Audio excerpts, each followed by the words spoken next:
Hello दोस्तों, स्वागत है आपका हमारे यूट्यूब चैनल ट्रिकी डोज में। तो आज हम लोग पीछे जो भी कंसेप्ट देख चुके हैं उनसे रिलेटेड कुछ क्वेश्चंस देखेंगे। तो चलिए शुरू करते हैं।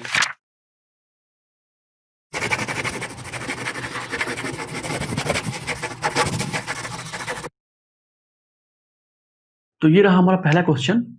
पहला क्वेश्चन ये बोलता है कि जो सेफ फैक्टर है रेक्टेंगुलर सेक्शन का, वो तो आपको पता भी होगा, वो क्वेश्चन में दे रखा है 1.5 है, ठीक है। और परमिसिबल बेंडिंग स्ट्रेस जो दे रखा है वो 0.66 FY है। तो अब लोड फैक्टर हमको निकालना है। तो हमको सेफ फैक्टर का भी पता है कि सेफ फैक्टर इक्वल टू क्या होता है, factor of safety equal to क्या होता है ये भी पता है, और लोड फैक्टर का सेफ फैक्टर से रिलेशन ही पता है। लोड फैक्टर का सेफ फैक्टर और फैक्टर ऑफ सेफ्टी से रिलेशन पता ही है। तो इनसे ये बहुत आसान क्वेश्चन है, 2 लाइन का क्वेश्चन है। तो सेफ फैक्टर रेक्टेंगुलर सेक्शन का 1.5 है। तो सबसे पहले हमको लोड फैक्टर निकालने के लिए क्या करना पड़ेगा? सेफ फैक्टर इक्वल टू क्या होता है, अरे लोड फैक्टर इक्वल टू क्या होता है, factor of safety into safe factor होता है। अब हमको factor of safety safe factor तो पता है, रेक्टेंगुलर सेक्शन का 1.5 दिया हुआ है, लेकिन फैक्टर ऑफ सेफ्टी नहीं पता है। उसके लिए हमको फैक्टर ऑफ सेफ्टी निकालना पड़ेगा। तो factor of safety equal to क्या होता है, यील्ड स्ट्रेस अपॉन में वर्किंग स्ट्रेस, मतलब या कि परमिसिबल बेंडिंग स्ट्रेस, मतलब परमिसिबल स्ट्रेस कितना परमिसिबल स्ट्रेस है, ये होता है factor of safety equal to yield stress upon में परमिसिबल स्ट्रेस। तो यील्ड स्ट्रेस कितना है, FY मान लेते हैं, FY पूरे ये FY के टर्म में ही दिया हुआ बेंडिंग स्ट्रेस, इसलिए हमको ये निकालना आसान होगा, ठीक है। और ये हो जाएगा 0.66 FY। तो ये जब FY कट जाएगा तो ये आ जाएगा 1.5। तो अब हमको लोड फैक्टर निकाल सकते हैं वापस से। तो लोड फैक्टर इक्वल टू क्या हो जाएगा, फैक्टर ऑफ सेफ्टी। तो फैक्टर ऑफ सेफ्टी कितना है, अभी निकाले हैं 1.5, और इनटू सेफ फैक्टर कितना है, क्वेश्चन में दे रखा है 1.5। तो यहाँ से जो हमारा लोड फैक्टर निकल के आएगा वो 2.25 निकल के आ जाएगा। ये रहा। अब नेक्स्ट ये क्वेश्चन नंबर 2 है। क्वेश्चन नंबर 2 ये बोल रहा है कि आई सेक्शन का सेफ फैक्टर दिया हुआ है 1.12 क्वेश्चन में। फैक्टर ऑफ सेफ्टी भी दे रखा है, बेंडिंग में 1.5 है, मतलब फैक्टर ऑफ सेफ्टी भी दे रखा है और सेफ फैक्टर भी दे रखा है। इसका मतलब लोड फैक्टर निकाल सकते हैं हम लोग सिंपली एकदम डायरेक्ट। फिर लेकिन क्वेश्चन में कुछ बदलाव किया। क्वेश्चन क्या बोल रहा है कि अब की बार if permissible bending stress is increase by 20%। ये 1.5 फैक्टर सेफ्टी तब है जब परमिसिबल स्ट्रेस कुछ और है, पर अब हमारा परमिसिबल बेंडिंग स्ट्रेस को 20% से बढ़ा दिया गया, तो फैक्टर ऑफ सेफ्टी चेंज हो जाएगा, और फैक्टर ऑफ सेफ्टी चेंज होगा तो लोड फैक्टर को भी चेंज होना पड़ेगा। तब का लोड फैक्टर पूछ रहा है, ठीक है। तो नॉर्मली अगर हमको लोड फैक्टर लिखना होता कि लोड फैक्टर इक्वल टू क्या होता है, वो कितना लिखते हैं, लोड फैक्टर को इक्वल टू लिखना होता तो ये safe factor into factor of safety निकल के आता। सेफ फैक्टर क्वेश्चन में दे रखा है 1.12 और लोड फैक्टर ऑफ सेफ्टी भी क्वेश्चन में दे रखा है 1.5, लेकिन हमको इससे मतलब नहीं है। अब हमको न्यू निकालना है। अब ध्यान दीजिएगा, ये कैलकुलेशन करने का कोई मतलब नहीं बनता है। ये क्वेश्चन में तो पूछ ही नहीं रहा है। क्वेश्चन में पूछ रहा है कि अब हम लोग परमिसिबल बेंडिंग स्ट्रेस को इंक्रीज कर रहे हैं 20% से। अब बताइए क्वेश्चन में क्या दे रखा है, 1.5 क्या फैक्टर ऑफ सेफ्टी दे रखा है। तो factor of safety equal to क्या होता है, factor of safety equal to होता है FY अपॉन में F। ये कितना दे रखा है, 1.5 दे रखा है। F कोई परमिसिबल स्ट्रेस है, किसी भी परमिसिबल मतलब आर्बिट्ररी परमिसिबल स्ट्रेस पे जो हमारा फैक्टर ऑफ सेफ्टी है 1.5 निकल के आ रहा है। तो अब फैक्टर ऑफ सेफ्टी चेंज होगा कब, जब हमारा परमिसिबल बेंडिंग स्ट्रेस चेंज हो जाएगा, मतलब इंक्रीज कर जाएगा। तो जो हमारा न्यू परमिसिबल बेंडिंग स्ट्रेस है, न्यू परमिसिबल बेंडिंग स्ट्रेस जो है F डैश इसको बोल रहे हैं, तो वो कितना हो जा रहा है, वो पिछले वाले का 20% मोर, मतलब कि 1.2F हो जा रहा है। ध्यान दीजिएगा, न्यू परमिसिबल बेंडिंग स्ट्रेस जो है हमारा, new permissible bending stress F dash वो हमारा पहले वाले का, मतलब जो पहले F था उसका 20% मोर है, मतलब 1.2F है। तो अब कैसे करेंगे हम लोग, अब हमको निकालना है लोड फैक्टर इक्वल टू। तो लोड फैक्टर इक्वल टू अब क्या होगा, load factor equal to safe factor into factor of safety, मतलब न्यू फैक्टर ऑफ सेफ्टी, इसको डैश बोल देते हैं। सेफ फैक्टर हमको पहले से पता है 1.12 है, और factor of safety, new factor of safety क्या होगा अब की बार, FY अपॉन में changed permissible factor permissible stress, मतलब चेंज परमिसिबल स्ट्रेस, जो भाई परमिसिबल स्ट्रेस चेंज हो चुका है वो वाला परमिसिबल स्ट्रेस अब यहाँ डालेंगे। अब हमको पता है कि चेंज हुआ परमिसिबल स्ट्रेस कितना है, FY अपॉन में F डैश इक्वल टू कितना है, 1.2F। अब हमको इस इक्वेशन में FY by F equal to पता है कितना है, 1.5। तो बस सिंपल है, इसे कुछ पुट कर दीजिए आगे। इसी को आगे हम यहाँ पे कंटिन्यू कर रहे हैं, 1.12 इंटू FY अपॉन में F इक्वल टू 1.5 और नीचे डिवाइड में है 1.2। बस सिंपल है। इसको कैलकुलेट कीजिएगा, कितना आएगा? इसको कैलकुलेट करने पे आएगा 1.4। ठीक है, तो ये ध्यान दीजिएगा। इसमें एक कंक्लूजन निकाल सकते हैं, एक कंक्लूजन बोल सकते हैं ऐसा कि जैसे ही हम लोग परमिसिबल बेंडिंग स्ट्रेस को बढ़ा रहे हैं तो हमारा फैक्टर ऑफ सेफ्टी क्या होना चाहिए? ध्यान दीजिए, फैक्टर ऑफ सेफ्टी क्या होता है? यील्ड स्ट्रेस अपन में परमिसिबल स्ट्रेस, यील्ड स्ट्रेस अपन में परमिसिबल स्ट्रेस। परमिसिबल स्ट्रेस बढ़ेगा तो फैक्टर ऑफ सेफ्टी पे क्या फर्क पड़ेगा? जाहिर सी बात है, घटेगा। नीचे वाला टर्म डिनोमिनेटर बढ़ेगा तो होल फ्रैक्शन क्या होगा? घटेगा। Factor of safety permissible stress को अगर बढ़ाएंगे तो फैक्टर ऑफ सेफ्टी क्या होगा? घटेगा। और फैक्टर ऑफ सेफ्टी घटेगा तो फाइनली क्या होगा? लोड फैक्टर घटेगा। चलिए, तो ये रहा हमारा थर्ड क्वेश्चन। थर्ड क्वेश्चन ये बोलता है कि एक थिन हॉलो बॉक्स सेक्शन है, जैसे यहाँ दिख रहा है। थिन हॉलो बॉक्स सेक्शन है जिसका आउटर डायमेंशन है वो 600 × 400 है, मतलब 400 × 600 है। 400 इसका विड्थ है और 600 इसका डेप्थ है। और इसका जो थिकनेस है वो 10 mm है। मतलब ये जो थिकनेस है ना, ये यहाँ से यहाँ 10 है और यहाँ से यहाँ भी 10 है। तो ये 10 mm इसका थिकनेस है। ध्यान दीजिएगा, 10 mm इसका थिकनेस है और इसका वेट 400 और डेप्थ 600 है। अब क्वेश्चन में पूछ रहा है इसको बीम की तरह यूज किया गया है। जाहिर सी बात है, ये क्रॉस सेक्शन होगा और बीम की तरह यूज किया गया है और ये बीम लंबा सा पीछे की तरफ लॉन्गिट्यूडनली जा रहा होगा। ये बीम है, बीम का क्रॉस सेक्शन है। तो अब हमको जेडपी बताना है, लेकिन हमको जेडपी निकालने के लिए किससे कंसर्न होता है? जेडपी एक टोटली किस का प्रॉपर्टी होता है? क्रॉस सेक्शन का प्रॉपर्टी होता है। जेडपी के लिए हमको बीम के लेंथ की जरूरत नहीं है, बीम पे कितना वेट आ रहा है उसकी जरूरत नहीं है। बस जेडपी निकालने के लिए क्रॉस सेक्शन देखें, क्रॉस सेक्शन का पैटर्न देख रहे हैं, बस जेडपी निकल सकता है। जेडपी क्या है? Plastic modulus. यहाँ दीजिएगा। तो अब चलिए एक बहुत इंपॉर्टेंट चीज़ यहाँ पे डिस्कस कर लेते हैं। ये इंपॉर्टेंट चीज़ ये होगा कि यहाँ पे क्वेश्चन में थिन बॉक्स सेक्शन बोल रखा है, थिन हॉलो बॉक्स सेक्शन। ये थिन सेक्शन क्या इंप्लाई कर रहा है? थिन सेक्शन इंप्लाई कर रहा है, पिछले डेरिवेशन में हम लोग देख चुके थे कि जो थिन सर्कुलर सेक्शन था, थिन हॉलो सर्कुलर सेक्शन, उसमें थिन क्या इंप्लाई करता था? थिकनेस, मतलब कि जो बहुत कम निकल के रहे। ये है भी। इसके डेप्थ और विड्थ के रिस्पेक्ट में इसका थिकनेस देखिए, 400 और 600 के रिस्पेक्ट में जो इसका थिकनेस है वो कहीं 40 से 60 गुना कम है। तो थिकनेस बहुत कम है। थिकनेस को नेग्लेक्ट कर सकते हैं हम लोग, ऐसे एरिया को एक लाइन एरिया से रिप्लेस कर सकते हैं। तो हमारा जो ये थिन है, थिन वर्ड जो है क्वेश्चन में, ये यूज ही इसीलिए किया गया है ताकि हम लोग को छूट मिल सके कि हम लोग एक ऐसे एरिया को एक थिन हॉलो लाइन एरिया से रिप्लेस कर सकें। तो ये थिन वर्ड जो है क्वेश्चन में, thin word implies that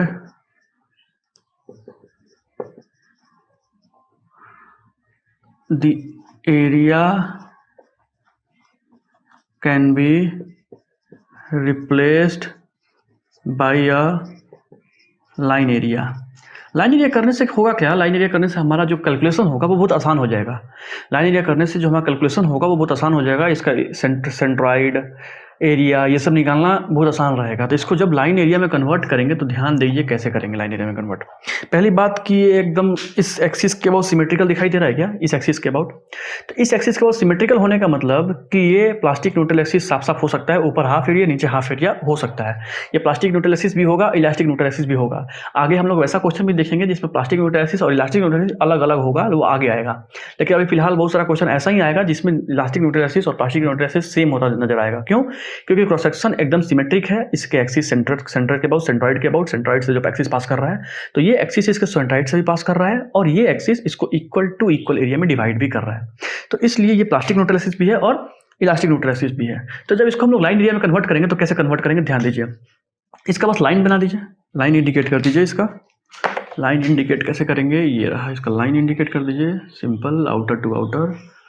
thickness से हमको कोई मतलब ही नहीं है, ये एक्सिस यहीं से पास करेगा, न्यूट्रल एक्सिस।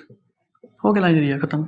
अब लाइन एरिया में जो डायमेंशन होगा वो डायमेंशन तो आपको पता है, ये डायमेंशन 400 है, ये डायमेंशन 600 है। ठीक है। अब ध्यान दीजिएगा कि जेडपी इक्वल टू जब हम लोग लिखते थे तो जेडपी के फॉर्मूला में क्या आता था? जेडपी इक्वल टू होता था a/2 और y1 बार प्लस y2 बार। तो ध्यान दीजिएगा, y1 बार क्या है? ऊपर वाले सारे क्रॉस सेक्शन का CG, मतलब कॉमन CG, ऊपर वाले न्यूट्रल एक्सिस से जो भी ऊपर सेक्शन है उनका CG से डिस्टेंस इस एक्सिस का। तो ये y1 बार वो है। y2 बार क्या है? नीचे वाले सेक्शन जो रह गए हैं उनका CG का उस न्यूट्रल एक्सिस से डिस्टेंस। तो हम लोग एक काम करेंगे, हम लोग देखो यहाँ देखिए हमारे पास 3 सेक्शन है, एक ये है, एक ये लाइन है, एक ये लाइन है, तीनों का सीजी अपना अपना कहीं यहाँ लाई करेगा, इसका सीजी यहाँ लाई करेगा, इसका सीजी यहाँ लाई करेगा, इसका सीजी यहाँ लाई करेगा। ध्यान दीजिएगा, एज ए लाइन लिए हैं तो लाइन का सीजी उसके सेंटर पे ही लाइन करता है। ये लाइन स्ट्रेट लाइन हो गया तो उसका सीजी उसके बीचों बीच लाई करेगा, इन बिटवीन लाइन करेगा एकदम सेंटर पे। तो इसका भी सेंटर पे लाई करेगा। बस ऊपर वाले सेक्शन को देख रहे हैं, क्योंकि y1 बार हमको निकालने के लिए बस ऊपर वाले सेक्शन को देखना पड़ेगा। ऊपर वाले सेक्शन का टोटल सीजी से, ओवरऑल सीजी से हम लोग इस न्यूट्रल एक्सिस के डेप्थ को निकालेंगे। तो कैसे निकालेंगे देखिए। तो अब क्योंकि हम लोग अब ये फार्मूला तभी अप्लाई कर पाते हैं, हम लोग को एक कॉमन सीजी मिलता है। अब तीनों सेक्शन के लिए कॉमन सीजी कहीं ना कहीं बीच में आएगा, लेकिन हमको वो नहीं पता है। अब उसका सीजी निकालने में कंसर्न मत रहिएगा, उसका सीजी भी हम लोग निकाल सकते हैं सिंपली, उसका सीजी निकाल के फाइनल सीजी निकाल के और डिस्टेंस निकाल के ही कर सकते हैं। लेकिन हम लोग अलग अलग भी इसका अलग, इसका अलग, इसका अलग करके भी आसान रहेगा हमारे सॉल्व करना। तो वैसे ही करते हैं। तो वैसे करने के लिए क्या होगा, ये ध्यान दीजिएगा, एक चीज़ हो गया ये। तो अब हम लोग इसको मिटाते हैं ताकि इसका आगे सॉल्व कर पाएँ। तो ये डायग्राम अभी हम छोड़ देंगे, बाकी ये क्वेश्चन को मिटा देते हैं, लिख लीजिएगा। चलिए, तो इसको हम लोग सॉल्व करेंगे। कैसे सॉल्व करेंगे देखिए। इसको सॉल्व करने के लिए हम लोग क्या करेंगे, इसको 3 बार इंडिविजुअली यूज करेंगे, 3 या 4 बार भी यूज कर सकते हैं। 3 बार इंडिविजुअली यूज करेंगे। कैसे कैसे, इस लेंथ के लिए अलग यूज करेंगे, इस सेक्शन के लिए, इस सेक्शन के लिए अलग यूज करेंगे, और इन ऊपर नीचे के लिए अलग यूज करेंगे। इससे क्या होगा, इसे देखिए आसानी क्या होगा। हम लोग ऐसा क्यों कर रहे हैं, क्योंकि इनका अगर इसको सिर्फ लेते हैं तो इस ऊपर वाले इतने पार्ट का हमको ऊपर का भी सीजी पता है, नीचे का भी सीजी पता है। अगर ये और ये लेते हैं तो हमको ऊपर का भी सीजी पता है, नीचे का भी सीजी पता है। अगर एक बार ये लेते हैं लेंथ को तो हमको ऊपर का भी सीजी पता है, नीचे का भी सीजी पता है। तो सीजी से ये एक्सिस का डिस्टेंस निकालना हमारे लिए बहुत आसान रहेगा, इसलिए हम लोग इसको 3 बार यूज करेंगे। आप ऐसा भी कर सकते हैं कि इन तीनों का, इन एक ऊपर वाले ये लाइन, ये लाइन, ये लाइन का कॉमन सीजी निकाल लीजिए, उस सीजी से इस एक्सिस का डिस्टेंस निकाल लीजिए, उसके बाद इसे पुट करके ओवरऑल एरिया को 2 से डिवाइड करके इसको डिस्टेंस को पुट करके ऊपर नीचे वाले को निकाल सकते हैं। वो भी निकाल सकते हैं हम इसको आसानी के लिए, क्योंकि वो सीजी निकालना बहुत लेंदी होगा, इसलिए सीजी निकालने से बचने के लिए हम लोग क्या करते हैं, एक एक सेक्शन को पहले इसको, फिर इसको, फिर इसको, ऐसे करके चलते हैं। तो हम लोग जेडपी इक्वल टू 3 भाग में इसको बांटेंगे, 3 पार्ट में। तो पहला पार्ट हमारा ये लेंथ हुआ, ये लेंथ के सीजी, ये लेंथ को के सिर्फ अगर ये लेंथ का बात किया जाए तो इस लेंथ के प्लास्टिक मॉडुलस को निकालने के लिए क्या करेंगे, इस लेंथ का एरिया बाई 2 इंटू y1 बार, मतलब इस लेंथ के ऊपर का सीजी का डिस्टेंस और नीचे वाले सीजी का डिस्टेंस। तो ध्यान दीजिएगा कैसे करेंगे, इस लेंथ का एरिया कैसे निकालेंगे। इस लेंथ का, ये देखिए लेंथ है, तो ये लेंथ यहाँ भी देख लीजिए, ये लेंथ का एरिया कितना होगा, 600 इंटू इसका थिकनेस होगा क्या, ठीक है, 600 इंटू इसका थिकनेस अपॉन में 2 तो होगा ही होगा। ब्रैकेट में y1 बार क्या है, ऊपर वाले पार्ट का सीजी का इस एक्सिस से डिस्टेंस। आसान है, हम लोग को सीजी निकालना नहीं पड़ेगा, इसलिए सीजी हमको क्लियरली पता होगा कि ऊपर का पार्ट जब ये 600 है तो ये पार्ट कितना होगा 300, और ये 300 जब ये 300 है तो इसका सीजी कहाँ लाई करेगा, 150 पर लाई करेगा। तो इसका मतलब ये डिस्टेंस कितना होने वाला है, 150। उसी तरह ये डिस्टेंस भी कितना होने वाला है, 150। और चलिए इसके सीजी का बाद में बात करेंगे। ये दोनों का सीजी का डिस्टेंस निकल के आ गया, तो हमको ये डिस्टेंस कितना पता चल गया, यहाँ पे 150 और प्लस ये भी y2, नीचे से भी उसी तरह ये भी 150 होगा। अब आप देखेंगे तो ठीक है ना, तो ये भी 150, ये हो गया क्या, ये इस लेंथ का हो गया। तो ये लेंथ आपको सिमिलर नजर आ रहा है क्या, इसके अकॉर्डिंग ये जैसा है सेम वैसा ही है। तो इसमें हम 2 से मल्टीप्लाई भी कर सकते हैं सिंपली, प्लस इसे 2 से मल्टीप्लाई कर दिए। अब हम लोग बचा कौन सा, ये हो गया, ये हो गया, बचा ये और ये साथ में लिख सकते थे, साथ में लेके चलेंगे। तो इनका, इसका एरिया कितना है, इसका एरिया कितना है, एक का एरिया यहाँ पे देख लीजिए, 400 इसका लेंथ है और 10th इसका थिकनेस है। Area equal to length into thickness. तो 400 इंटू 10 एक का एरिया हो गया, एक का 400 इंटू 10, इसका 400 इंटू 10। तो हम लोग सीधा दोनों का एक साथ लिखते हैं, 800 इंटू 10 डिवाइडेड बाई 2। अब ऐसा कर दिए, उसके बाद फिर से ब्रैकेट लेते हैं।